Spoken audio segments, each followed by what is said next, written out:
नमस्कार, मेरा नाम है लोकेन सिंह तंवर और चर्चा और संवाद के दौर के अंदर आज हमारे बीच में मौजूद है नगर पालिका नागदा के सबसे ऊर्जावान और सबसे ज्यादा शिक्षित पढ़े लिखे पार्षद गौरव यादव जी। बहुत बहुत स्वागत है आपको गौरव। धन्यवाद भैया। आज के इस चर्चा के दौर के अंदर हम युवाओं से रिलेटेड प्रश्न आपसे पूछना चाहते हैं। सबसे पहले जब मैंने आपके प्रोफाइल को देखा तो उसके अंदर 3 डायमेंशन थे, पहले इंजीनियरिंग, फिर लॉयर, फिर पॉलिटिशियन। तो जीवन के अंदर इतना कंफ्यूजन क्यों हो गया?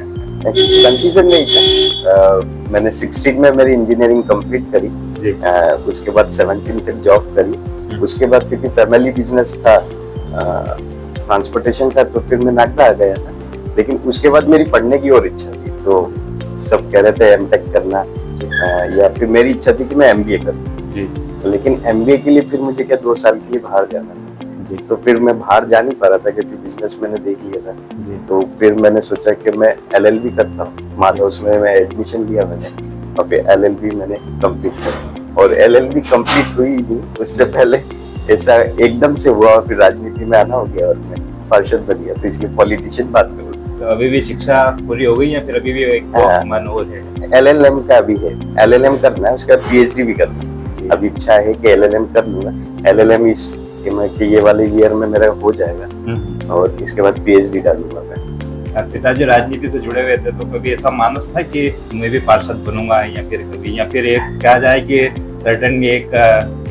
सर्टेनली हुआ। मतलब पापा मम्मी तो कभी चाहते ही नहीं थे कि मैं पॉलिटिक्स में आऊँ जी, लेकिन सिचुएशन ऐसी बनी कि चुनाव लड़ने का मौका मिला और मैं पार्षद बन गया। पापा तो हमेशा चिल्लाते थे कि राजनीति में नहीं आना, हम 2 जने हैं, अब और कोई परिवार का नहीं आएगा। लेकिन समय के साथ समय से बड़ा कोई नहीं, समय सबसे बलवान, और समय पर मुझे पार्षद का टिकट मिला और फिर मैं जीत गया। अब तो राजनीति में आ गए, तो अब आजीवन इसी रंग के अंदर लगे रहेगी या फिर अभी भी प्रोफेशनल चेंज करने की इच्छा है? अभी तो ये भाग्य के ऊपर है। राजनीति तो भाग्य से चलती है, अब क्या होता है आगे देखते हैं। हम तो सेवा का काम है। 94 में पहली बार पापा पार्षद बने थे जी। उसके बाद से हम परिवार के 8 व्यक्ति चुनाव लड़े, दादी जी, पापा मम्मी मैं और दादी, तो 8 चुनाव जीते हैं। अब बाकी भाग्य का है आगे। तो क्या लगता है कि भाजपा ने पिताजी और राजनीतिक बैकग्राउंड को देख के टिकट दे दिया, या फिर कोई ऐसी मंशा थी, या फिर आपने टिकट मांगा था? टिकट मैंने नहीं मांगा, लेकिन वार्ड में कोई उम्मीदवार नहीं था और मेरी संघ आयु 25 वर्ष है। मतलब कि मैं जब मैं 5 साल का था, जब से संघ से जुड़ा हूँ संगठन का। मैं आज तक कभी भाजपा के कार्यक्रम में भी नहीं गया था राजनीति में आने से पहले। मैं संघ का ही दायित्व पर था, संघ का अच्छा स्वयंसेवक था। और फिर सिचुएशन ऐसी बनी कि आया तो सबने, संघ वालों ने भी मुझे बहुत सारों से मैंने पूछा, तो उन्होंने भी बोला कि ठीक है, आप भाजपा में जाना चाहते हैं तो भाजपा में चले जाइए। फिर मैं भाजपा में टिकट मिली और पार्षद बन गया। जैसे आपने बताया कि मैं भाजपा के किसी कार्यक्रम में नहीं गया, लेकिन आजकल जो युवा दिखते हैं वो सिर्फ इधर उधर फोटो और सिर्फ पोस्ट डालने तक ही सीमित। क्या लगता है, क्या किस प्रकार का राजनीतिक करियर उनका रहना चाहिए?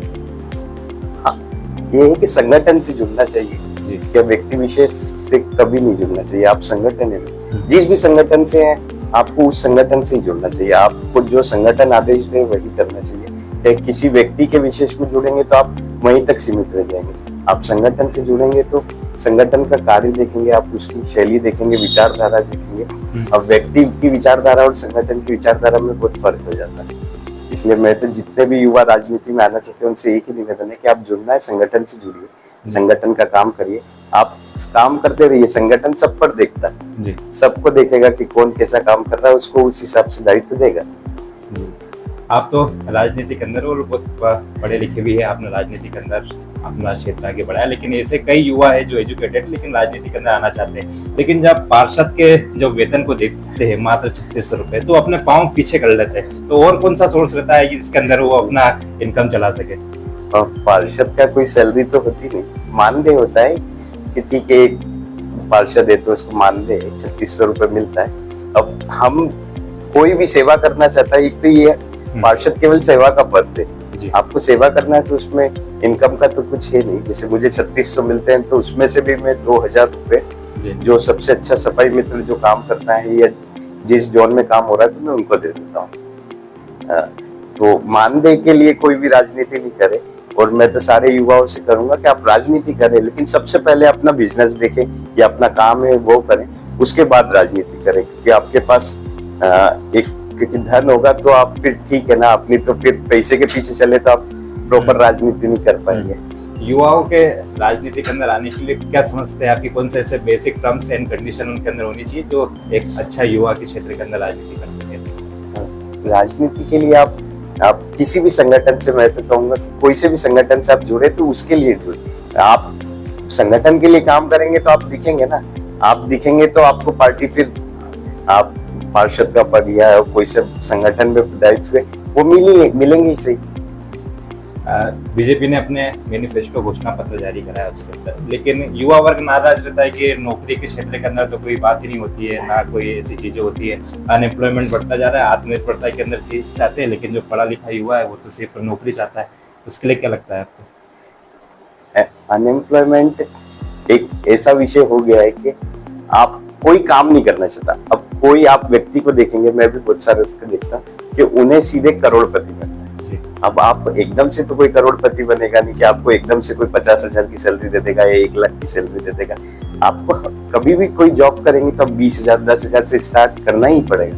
लेकिन क्या है कि युवा को है कि आजकल सीधे 25,000 30,000 की सैलरी मिले तो वो पॉसिबल है। आप बहुत सारे बिजनेस है आज की तारीख में IT सेक्टर में यह स्थिति कि आपने कोई सा भी कोर्स कर रखा है तो जॉब आसानी से मिल जाती है और अच्छी जॉब मिल जाती है। IT में तो आप सैलरी हम देख रहे हैं कि 30 लाख 50 लाख तक के पैकेज मिल रहे हैं। लेकिन अब दूसरे फील्ड में भी आपको काम करना पड़ेगा। काम छोटा या बड़ा नहीं होता, आपको काम करना पड़ेगा।